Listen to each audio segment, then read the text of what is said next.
Cupra Leon 2 litre DSG VZ1. PCP versus Lease. Which is cheapest? Let's find out.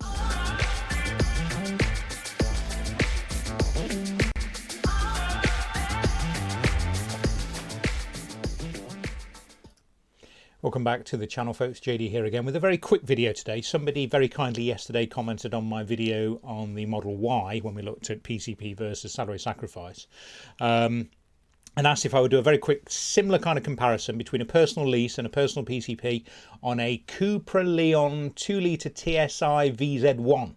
So we're just going to look at current prices today. That's July the 3rd, 2022. And we're going to look at PCP versus a lease, and we're going to see which one could be cheapest. So all I've done is I've gone over to the Cupra UK site, and I've chosen the Cupra Leon VZ1. I've done 10,000 miles. Currently, they are offering a £500 deposit contribution and 6.9% APR on their Solutions PCP. And what I've also done is gone over to Lease Loco. Now, Lease Loco is a brilliant website. I've talked about this many times before. There's also Vanarama, which is another good one. I think that is run by Auto Trader, and it lets you kind of compare the market if you're looking to lease a vehicle. So I've gone on here. Look, I've chosen Cupra Leon 2 litre TSI VZ1. I've chosen a 1+35. Now, what does that mean? It basically means 36 equal payments. So month one is the same as the other 35, 1+35. If we chose 3+35, that would be 3 months up front, followed by 35 equal payments. 6+35 would be 6 months up front, and that's kind of otherwise known as your initial rental.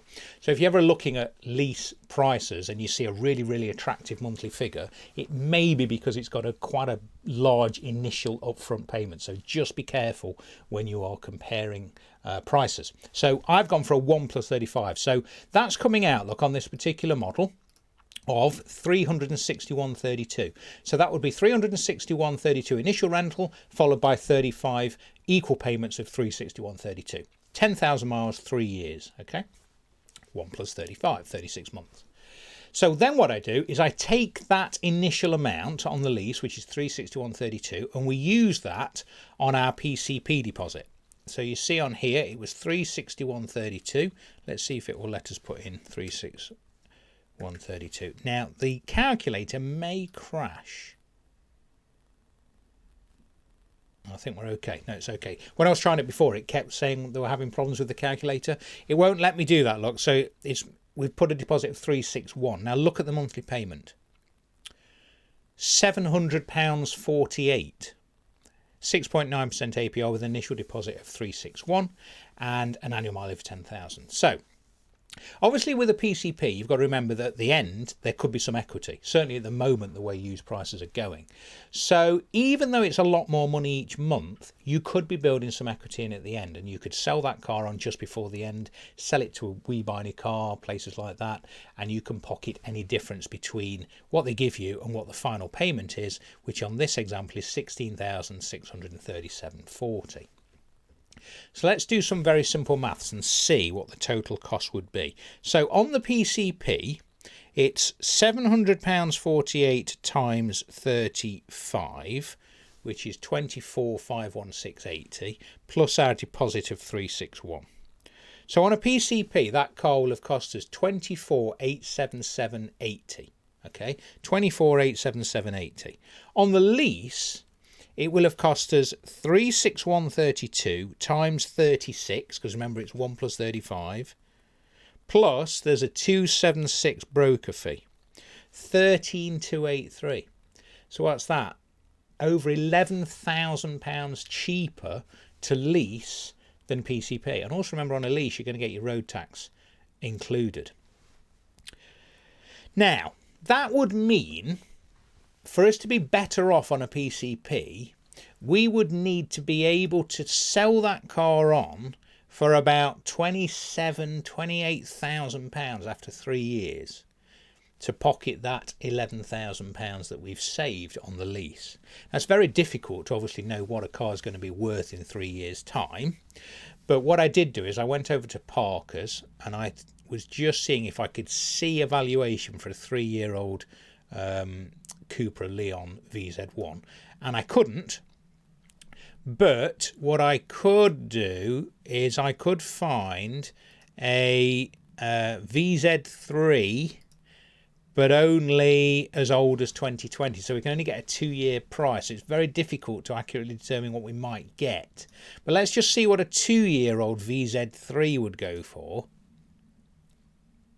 That's coming up with 27 grand.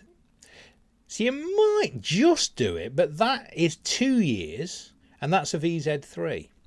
So currently a VZ3 2-year-old car is going for 27 tops. Now, are you going to get that from We Buy Any Car? You might if you sell it privately, but the problem if you sell a car privately on PCP, you've technically got to pay the finance off before you're allowed to sell it.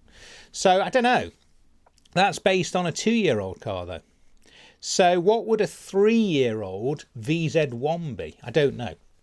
But it's going to have to be worth at least 27 grand for the PCP to be of the same cost as the lease. Okay, let's just recap what I said. So PCP 748 times 35 plus 361. So 24,877 in payments and your deposit on a PCP, and on the lease it's coming out at 36132 times 36 plus 276, 13,283. So if you're interested purely in the monthly figure, the lease is almost half that of a PCP each month. I know what I'd sooner go with. 361 a month sounds a lot better than 700, doesn't it? You could always save some extra cash, invest it or something, and you might be better off at the end. Anyway, that was a very quick video. I hope that was useful. Thank you for the guy who commented and gave a suggestion for this video. Please do subscribe to the channel if you've already done so. If you want a copy of either of my spreadsheets, I've got one that will do all your PCP, HP, settlement, voluntary termination calculations for you. It's a one-off donation of £10. Similarly, if you want to look at electric vehicle salary sacrifice schemes, maybe you're an employee and you're trying to work out what your employees might save, I've got a spreadsheet for that as well. Both of those spreadsheets are available for a one-off donation of £10 by sending me an email here. However, I've also recently developed an app, and that's $14.99. That includes both the spreadsheets and also automatically gets updated whenever I make a change. So a lot of people are finding that more useful. Until next time, thanks for watching. Take care.